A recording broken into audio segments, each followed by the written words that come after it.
I literally had the thought like, I'm gonna die, and it's because we were stupid and came into this school.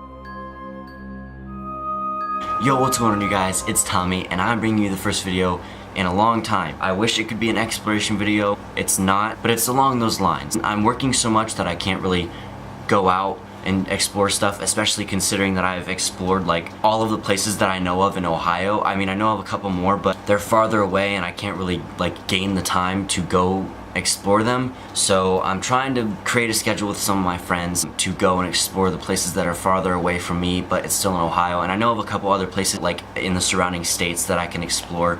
And I mean, I'm sure each surrounding state is full of places, and I'll look more into that. But right now I have a couple ideas, like a list of some places that I want to go to. But for now, I'm actually going to tell you guys a story, and it's the story of my scariest urban exploring experience.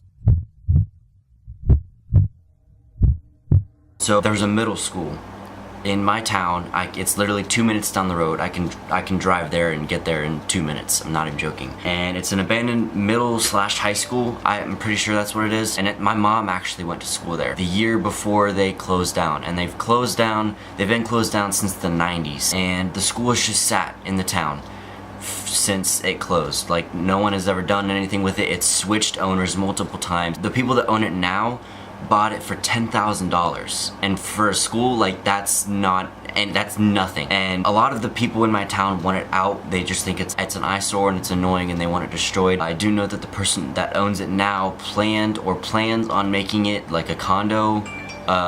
Like, they said something about making it an apartment building for a while, and now they want to make it like some condos.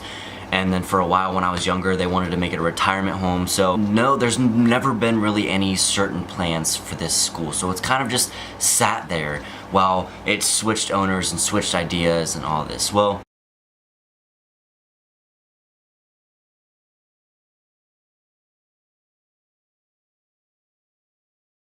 I've always wanted to go in there. I always wanted to go in there and explore. And like that building is what sparked my love for abandoned places and abandoned buildings, because I would see that building all the time driving through town, and I always wanted to know what was inside, and I always wondered about the history and the story of that building. And that's why I love abandoned buildings, because I love imagining the story and the history and seeing how things were just left. It's an amazing experience to me, but that building is what sparked my love for it.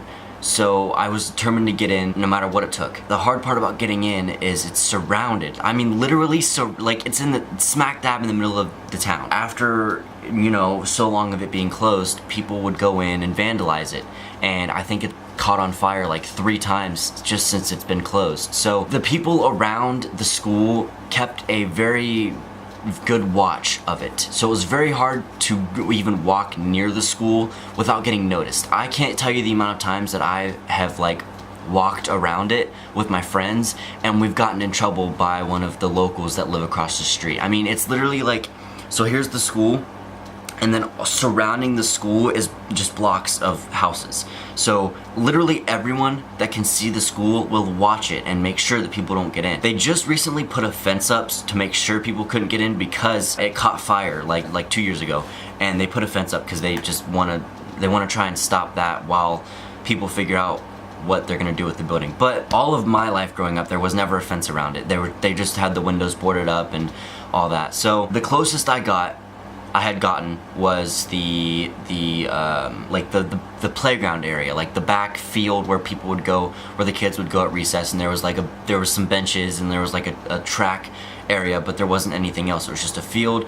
like a track area and then benches, and like it wasn't very big either because the middle school, it sits kind of on a hill, so like behind the school it's like a steep drop down to a street, so there's a fence and some woods there, and then it just drops straight down, so it's not very big. And I walked back there with one of my buddies, and then we got caught, so we ran, obviously.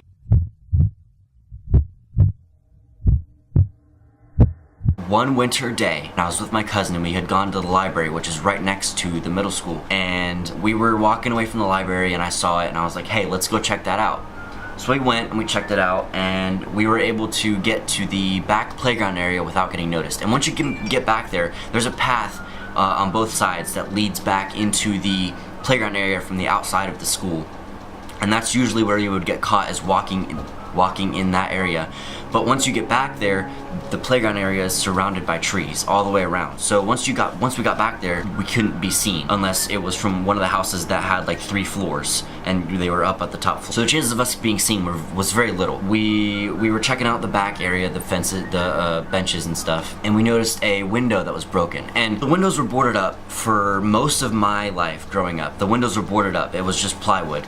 And when they had plans to make it into a retirement home, they went so far as to even put a sign out front with a picture of what the retirement home was going to look like. They were devoted to this retirement home idea. I don't know what happened to it. I researched this building and I cannot find out why they didn't make it into a retirement home. They had a sign out in front that showed a picture and like showed what it was going to be named and when it was going to be opening. And when they did that, they replaced all of the plywood on the windows. They replaced all the windows with new windows. So it's an old school. If you ever see it, if you ever happen to drive by in my town and see it, or if you've seen it before, if you know what I'm talking about, it's an old building with like new windows, and those windows are not new really anymore since they were put in when I was like 12.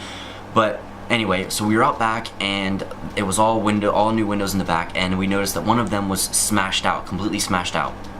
So we were looking in, and where we were looking in, it was a band room. So there was chairs everywhere, and there was like the stands where you put your music sheets, and we saw the lockers and stuff, and then we saw a long dark hallway. And I mean, this hallway was darker than dark. Like, I've seen, at this point when we had gone in, I had seen, you know, horror movies and like anything scary in my town that you could see, I had seen it, and this was dark.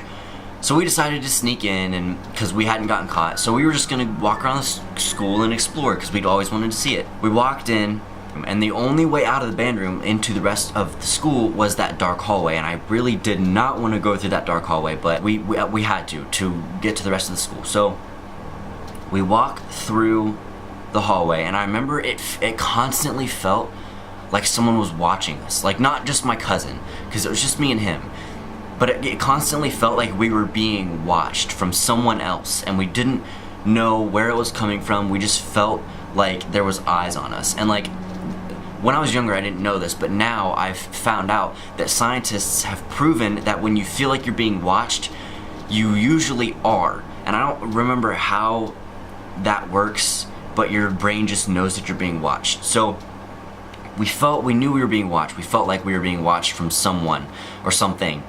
So we walk through this dark hallway, and eventually it gets lighter, and we come to this spiral staircase, but it's like cement. It's like something you would see in like a clock tower, where it's just cement spiral, and it's like the walls go all the way up, and it's just the staircase. It was like that. So we walk up the staircase, and we come out in the auditorium, or like the stage area with a bunch of seats, like the theater area. And it was like a grand theater. Like, it had a lower level and then it had an upper like seating level. It was crazy. And there was a bunch of like, I remember there was a bunch of graffiti and pentagrams on the wall, and like 666 and all that. It was insane. And I was like 12 at this point, so I'm sorry if I can't remember some stuff, but two 12-year-olds, or like I think my cousin was like young, like 10 or 11, in this building. We might have been older than that, honestly. It was a while ago, so I can't really even remember how old I was, but I know that we were young. So we're looking at this auditorium, and I can't remember where the auditorium led to, but I know we left the auditorium and we were downstairs at some point. At one point we were downstairs, and they had torn out all of the classroom walls. So it was just like a big long hallway with like these support poles or support beams, like at random points in the hallway, and like you could see where the lockers had been and like where the walls for the classrooms had been, and there was like piles of lumber everywhere, but it was like old piles of lumber, like they were covered in dust and cobwebs. So I'm assuming that was going to be used when they were going to make it into a retirement home, and then just stopped. I wish I'm going to see if I can find out more information on the retirement home thing and let you guys know, but that's all I know for now.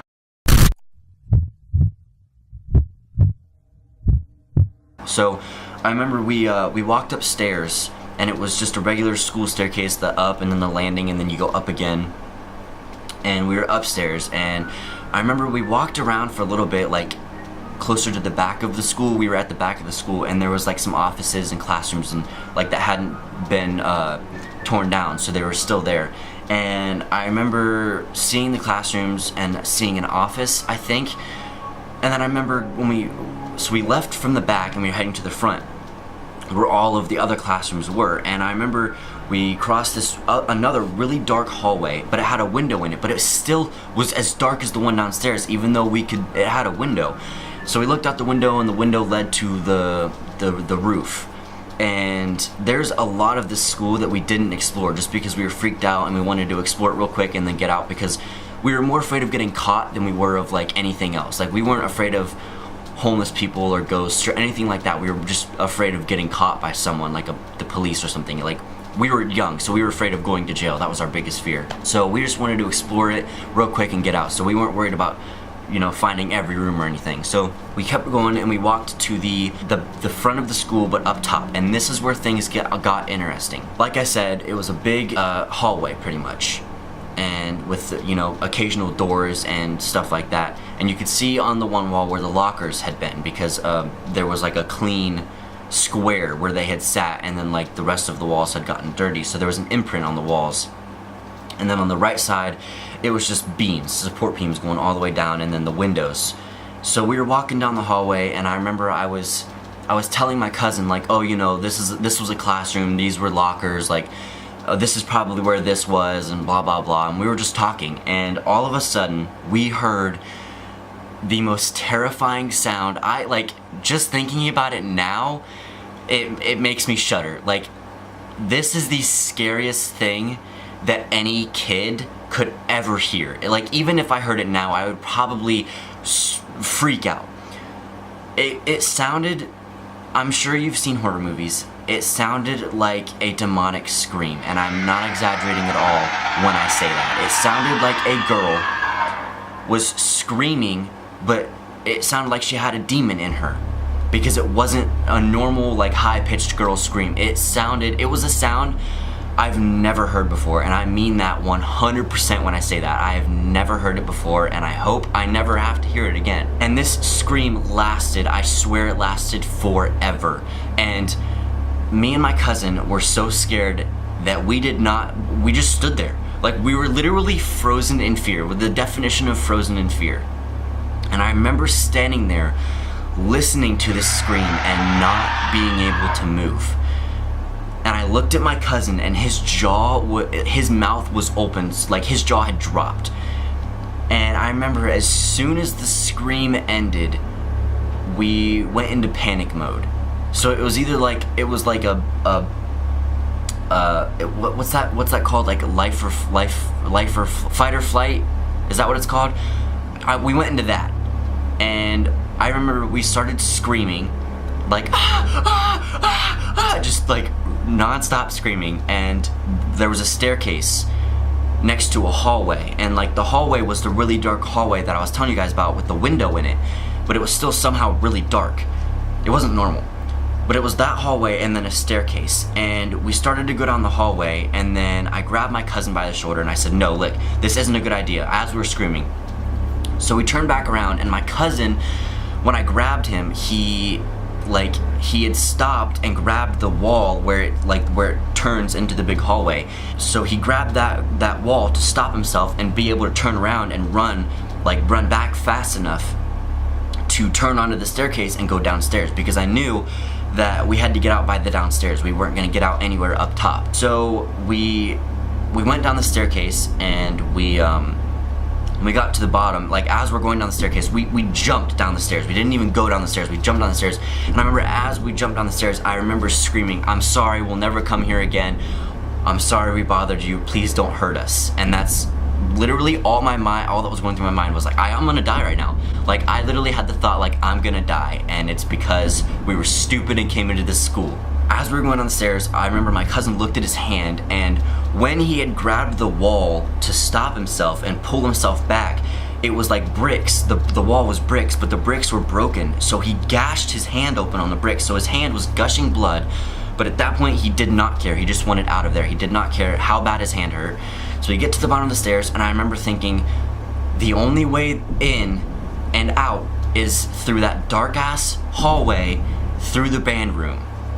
So we get to the bottom of the stairs, and I'm thinking like, oh great, we're gonna have to run all the way through this school, through that creepy auditorium, down the spiral staircase, through this dark hallway, and jump out that window and try and run through the whole school without being killed, pretty much. That's what was going through my head. So we get to the bottom of the stairs, and I'm looking around, and I look at my cousin, and he's looking around frantically, not knowing what to do, looking at all the windows, and then he sees the front door to the school right there in front of it, just a small running distance to the front door. And this tiny little, I'm talking a small window, like most schools have those rectangle windows on the front doors. I'm talking like that, but it was more square-ish, and it wasn't very big at all. Like, to get through this thing, you would like have to squeeze your arms in and like your legs. It was not an easy feat. And my cousin bolts for the door, and I'm thinking like, what are you thinking? The door's obviously locked. So I start running after him, just cause he obviously has an idea. Let's try this idea out. I'll try anything at this point. So he bolts for the door, and I remember, I mean, this was the funniest thing, one of the funniest things ever, and it lifted the mood kind of the whole scenario. He gets to the door, and it was like he was playing a professional game of basketball and he was in a dunk contest. He dives through this tiny ass square window without touching any of the edges of the window. He just dives straight through it, and I wanted to laugh so hard because I've never seen him be so athletic or agile in my entire life. And I wanted to laugh so hard, but I remember thinking, if I laugh, I'm going to die, because we felt like we were being chased. We really did. I mean, we only heard the scream one time, but even though we only heard the scream one time, it felt like it was messing with our minds, because me and my cousin both swear up and down that we heard the scream one time, but it felt like it was echoing through the school or through our minds. Like, we felt like we were hearing the scream on repeat the whole time we were running around the school trying to figure out what to do. So after my cousin dived through the window, I wanted to laugh, but I remember thinking, Tommy, if you laugh, you are going to die. So I ran and I jumped out that window just like my cousin did. I dove through that window, and I'll probably never be able to do anything like that ever again. Landed on my cousin, we got up and we ran all the way home to his house, like a mile away. We ran all the way to his house. To this day, I've never even gone close to that school. I swear. I think someone must have saw us, because, like I said, the school was on a main road. So I'm sure someone saw us diving out the window, because shortly after that, they boarded up the front door windows. And I'm assuming the back window is boarded up now too. Like I said, I haven't even gotten close to that school since that happened, and that was a long time ago. I made a video on my old channel about it the night of. And I'm not even joking when I say this, I had nightmares about that scream for like a week. Like, I would fall asleep and hear that scream and then wake up, and that's all that happened for a week straight. That's how bad it scared us, and because I've never heard it before. It wasn't just a girl screaming or a homeless man trying to scare us. It was demonic. Like, it was not human.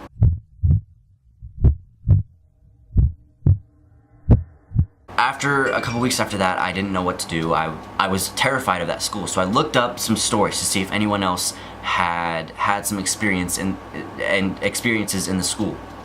And I saw one story that stuck out to me, and it was this kid, and he was walking by the school one day, and he heard a humming noise. So he was looking at the school as he was walking, and he saw a face in the window of a little girl. And so he assumed that the humming was coming from the little girl, so he walked out back and broke a window. Coincidentally, the same window that me and my cousin had gone through. And this was only a few weeks before me and my cousin, just so you guys know. So I'm reading this story, and the guy says he ended up in the top hallway of the school at the front, where we were. And he said he looked to the end of the hallway, the closer end, and he said he saw a little girl standing in the corner. But when he reached his hand out to her, she screamed. And he said in the post, it was the scariest thing he's ever heard in his life. And he ran out of the school, and he said at the end of the post, he won't even drive past the school now. So then I was thinking, okay, that's like, I was in school when I looked that up too. So I remember like being in school reading this and getting chills down my body, like my hairs were standing on end. So I was thinking, okay, now I want to find out who this little girl is, where this little girl came from. And I researched more and found out that one of the fires, the first fire I think, that broke out the school, a little girl died. And I guess she's just been in the school. I mean, I believe in ghosts. I personally believe in ghosts and demons and all that. You guys don't have to, but I really think that whatever that was in the school was not human at all. I don't think it was, I think it was a demon or a ghost or something trying to scare us out of the school because they didn't want us in there. And that's all I can think. And like, now that I'm older and more mature, I guess it could have been a homeless person trying to scare us, because I'm sure that they're pretty good at keeping people away from wherever they're squatting. But all I know is I will never go to that school ever again. I've told Tyler about this, and I've told Trevor about this, and they want to go to the school. They want to try and get in and explore it. But now, right, like as of now, it's pretty much impossible to get in without permission, because there's a fence, a barbed wire fence around the whole school. All the windows are boarded up, and I've tried to research who owns it, and I know who owns it, but I can't find any contact information. So I guess there's a possibility that we will return to the school, me and Tyler and Trevor. And if we do go, I will take some sound recorders with us, and I'll have this camera. I have my GoPro with the head mount, so we can wear that. If anything happens, that'll be recording the whole time. I guess I'm so afraid to go. But anyway, guys, I hope you guys enjoyed this video. If you did, let me know by leaving a like. Hey, Tommy. Yeah. Hey, I'm here to mow the yard. Sarah's asleep. Okay. I was just letting you know I was here. Maybe some water. Okay. Fun fact, that's actually the same cousin that you just heard. That's the cousin that went to the school with me, so he remembers. But anyway, I hope you guys enjoyed the video. There will be more to come. I'm working on a couple, and I will see you all later. Peace out.